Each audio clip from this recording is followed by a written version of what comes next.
guys අද ඔයාලා එකතු වෙලා ඉන්නේ database management video series එකේ 10 වෙනි වීඩියෝ එකත් එක්ක මේකෙත් අපි කතා කරන්න යන්නේ 10 වෙනි question set එක ගැන.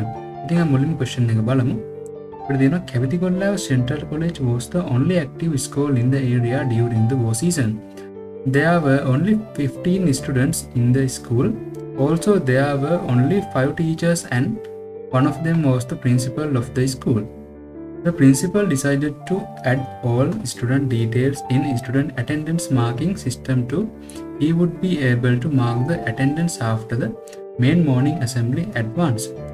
I think you are a reputed database engineer and the principal requested to make a database while another developer is developing the system. The details have been given below. අපිට තියෙනවා school එකක student ලගේ attendance mark කරන්න database එකක් හදන්න තමයි තියෙන්නේ.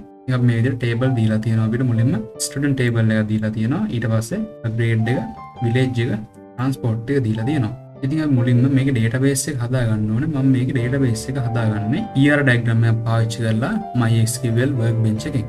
ඉතින් අපේ database name එක විදිහට අරගන්න තියෙනවා Graphically school කියලා database එකේ name එක විදිහට. ඉතින් මම දැන් name එක copy කරගෙන මම යනවා MySQL Workbench එකට. මේකේ මම file ගිහලා new model එකක් හදා ගන්නවා. ඒකේ මම name එක විදිහට Graphically school කියලා දීලා මෙතනින් add diagram කියන එක දෙනවා. ඊට පස්සේ මේ විදිහට table එක හදන workbench එකට යනවා. ඉතින් මුලින්ම මේ tables ටික හදාගෙන ඉමු. අපිට table තියෙනවා හතරක්. මම මේ විදිහට පළවෙනි table එක අරගෙන ඒක student කියලා නම් කරනවා. ඊට පස්සේ ඒකේ number column එකක් තියෙනවා, name column එකක් තියෙනවා, birthday, grade, village, transport method කියලා අපිට columns ටිකක් තියෙනවා. ඉතින් අපි columns ටික හදාගමු. අපිට මේකෙදි grade එක, village එක, transportation method කියන දේවල් foreign keyword විදියට තමයි යන්නේ. ඒ කියන්නේ මේ tables වල IDs තමයි මෙතන අපිට බලා ගන්න පුළුවන් වෙන්නේ. ඉතින් අපි table එක හදද්දි student table එක හදද්දි අපි හදන්න ඕනේ number එක, name එක, birthday එක කියන දේවල් add කරන එක විතරයි.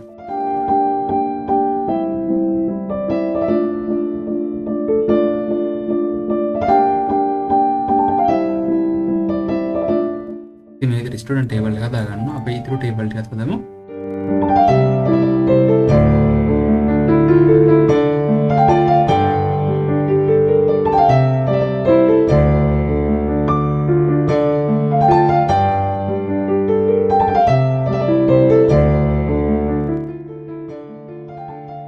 මම මේ විදිහට table ටික හදාගෙන තියෙනවා බලා ගන්න පුළුවන්. අපිට student table එක තියෙනවා, grade එක, village එක සහ transport එක අපිට බලා ගන්න පුළුවන්. ඉතින් අපිට දැන් තියෙන්නේ මේ ටිකේ relation ටික හදා ගන්න එක. ඉතින් අපි මුලින්ම student table එක සහ grade table එක හදමු. ඉතින් අපි student ගේ පැත්තෙන් ගත්තොත් එක student කෙනෙක්ට තියෙන එක grade එකයි. නමුත් එක grade එකක student ලා ගොඩක් ඉන්න පුළුවන්. ඒ නිසා මෙතන one to many එකක් පාවිච්චි කරනවා. මේ විදිහට අපිට grade ID එක student table එකට ආව බලා ගන්න පුළුවන්. ඒ වගේම village එක සහ student table එක අතර ගත්තොත් එක village එක student ලා ගොඩක් ඉන්න පුළුවන්. නමුත් එක student කෙනෙක්ට village තියෙන්න පුළුවන් එකයි. ඒ නිසා මේක one to many එකක් තමයි පාවිච්චි කරන්නේ මේ විදිහට. ඊට පස්සේ අපිට students and transport කියන table දෙක අතර ගත්තාම එක student කෙනෙක්ට තියෙන්න පුළුවන් එක transport එකයි. නමුත් එක transport එක පාවිච්චි කරලා student ලා ගොඩක් ඉන්න පුළුවන්. ඒ නිසා මම මෙතනත් one to many එකක් තමයි මේ විදිහට පාවිච්චි කරන්නේ. ඉතින් මේ විදිහට තමයි මම ER diagram එක හදාගෙන තියෙන්නේ. ඉතින් දැන් අපි මේක forward engineer කරලා අපි database එක හදා ගන්නවා. මේ විදිහට මම forward engineer කරනවා. හරි. අපි දැන් database එක හදාගෙන තියෙනවා. edit browser එක open කරනවා මේ විදිහට. edit browser එක අපිට බලා ගන්න පුළුවන්. මේ විදිහට හැදලා තියෙනවා database එක. Graphically school කියලා සහ ඒක table ටික අපිට මේ විදිහට add වෙලා තියෙනවා බලා ගන්න පුළුවන්. හරි, මම දැන් හදන්නේ අපි හදාගත්ත තියෙන මේ tables වලට මේ data add කරන එක. මුලින්ම අපි student table එක add කරන්න කලින් මේ grade, village, transport එක වගේ student table එකට foreign වෙන data ටික add කරගෙන ඉන්න ඕනේ.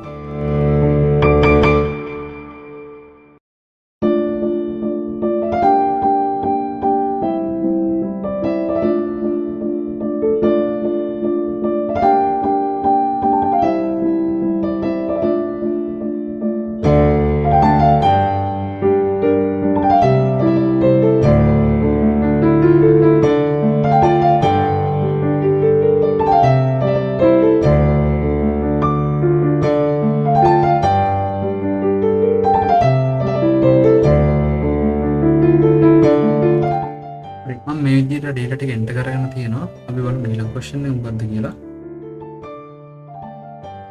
අපිට question එක විදිහට තියෙනවා select all students who in grade 6 use join query. ඉතින් අපිට කියනවා join query පාවිච්චි කරලා 6 පන්තියේ ඉන්න ස්ටුඩන්ට් ලව සර්ච් කරගන්න කියලා. අපි බලමු කොහොමද අපි කරගන්නේ කියලා ඒක.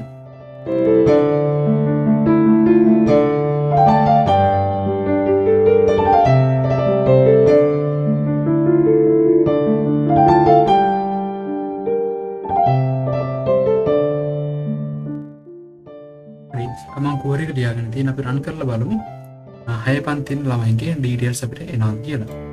මම මේ විදිහට query run කරාට පස්සේ අපිට බලා ගන්න පුළුවන් grade එක 6 වෙන මේ විදිහට ළමයි 3 දෙනෙක් අපිට මේ විදිහට ඇවිල්ලා ඉන්නවා. ඉතින් මේ විදිහට තමයි ප්‍රශ්නේ වෙන්නේ. අපි ඊළඟ ප්‍රශ්නට යමු. Select birthday of the student who come from Padaviya by bus. ඒ කියන්නේ අපිට කියනවා පදවියේ ඉඳන් බස් එකේ එන ළමයින්ගේ details අපිට අරගන්න කියලා. මම ඒකට මේ විදිහට query එක ලියා ගන්නවා.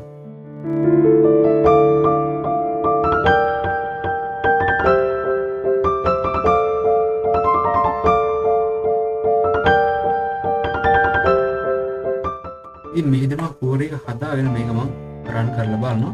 එතකොට අපිට මේ විදිහට result එක බලා ගන්න පුළුවන්. පදවිය village එක, ඒ වගේම transport ID එක මෙතන එකයි කියලා එනවා. අපි මෙතනට transport එක add කරගමු.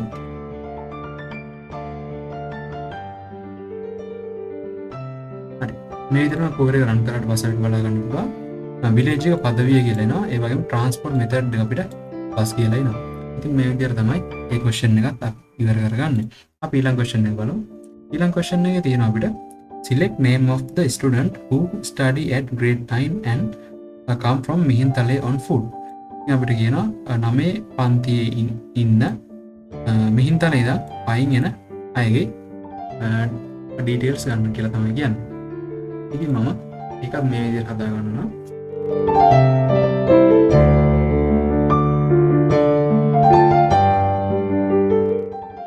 රන් කරලා බලනවා. එතකොට බයලා ගන්න පුළුවන් මිහින්තලේ ඉඳලා transport method එක තියෙන පයින් ඒ වගේම grade එක මේ විදිහට 9 කියලා අපිට බලා ගන්න පුළුවන්. ඉතින් මේ විදිහට තමයි අපේ question series එකේ 10 වෙනි question එක ඉවර වෙන්නේ. අපි එන ඊළඟ question එක හම්බෙමු. හැමෝටම සුබ දවසක් කියලා ප්‍රාර්ථනා කරනවා.